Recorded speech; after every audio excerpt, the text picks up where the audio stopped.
Yeah. Look at that. Fish Bum Outfitters. Rob Endsley from the Outdoor Line radio show on 710 ESPN Seattle. A lot of salmon fishing going on, a lot of steelhead and whatnot, but you know what's really, what the buzz on the street right now is kokanee. Huh? And you're diving into this kokanee thing, man, head first. We've got a killer Lama glass rod here. This is a Jared Johnson signature kokanee rod, 2 to 8 pound test. 8-footer. 8-footer. It's a trolling rod, bait casting rod. We're going to be giving that away, and we've got another one just like it. We're going to be giving 2 of those away on our Facebook page at theoutdoorline.com. Click on theoutdoorline.com, actually the Outdoor Line Facebook page, excuse me, Yep. and like our Facebook page, and you'll get some details on how you can win that badass rod right there. And I'm telling you, I'm excited about that rod. Whoever ends up with nice that rod dude. or the other one is going to be extremely excited to fish that thing. That's a nice stick. It's evolved. I mean, now we're into 8-foot rods for kokanee. Talk about putting the fun in the fight of the fish. Yeah. 2 to 8 pound range. Fantastic. Well, some of these cokes are going 14, 15 inches and even bigger over on Palmer Lake in eastern Washington. Boy, there's some big cokes.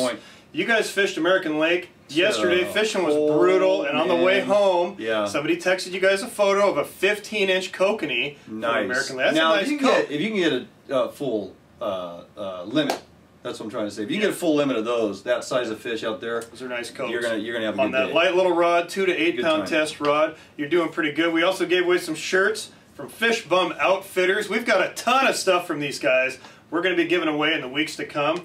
They've got some great threads. They're actually out of Ontario. They're just blowing up in the Midwest. They're selling these things out. They'll get a couple thousand of them printed, and they're gone in a week. That quick? Yeah. They're nice shirts. Anyway, I'm sporting one here, and we're going to have more of that stuff to give away in the coming week. We've got stuff from Grundon's, some of their great Eat Fish shirts. We've got Lowrance handheld GPSs we're giving away in the Springer Break contest on Facebook.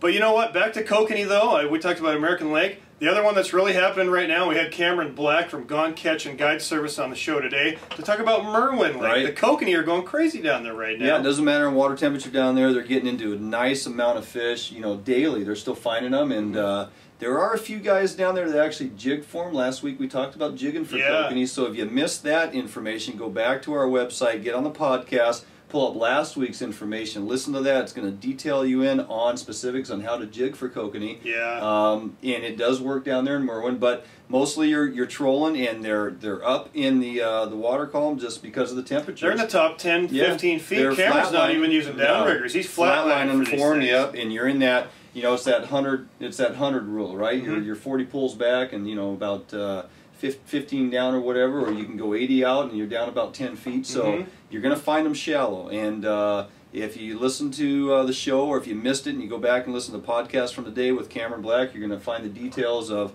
the types of flashers or dodgers, the colors you want to use, whether or not he's using UV. It's all in there. Some of the guys I was fishing with yesterday are actually down at Merwin today giving it a try. We're going to have a full report when the Kokanee Dominator and the Kokanee Kid. Yeah, those guys. I'm looking forward to meeting these characters. Yeah, they're pretty good guys to fish with. They have it dialed. And you know what? A lot of the stuff we used out on American Lake yesterday, they pretty much use all year. And the cool thing about this kokanee deal, Robbo, is that guys try to get you to believe that they are so tough to catch. They're just like an alien fish that don't exist.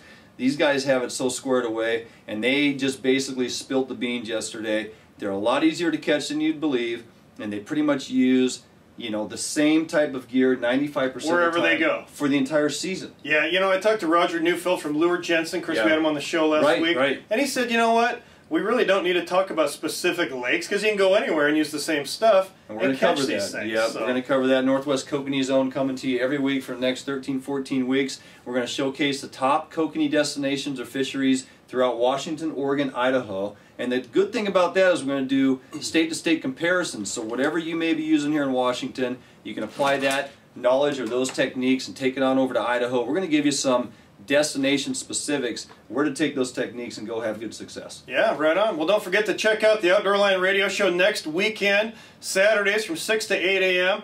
on 710 ESPN Seattle. Thanks for watching, everybody.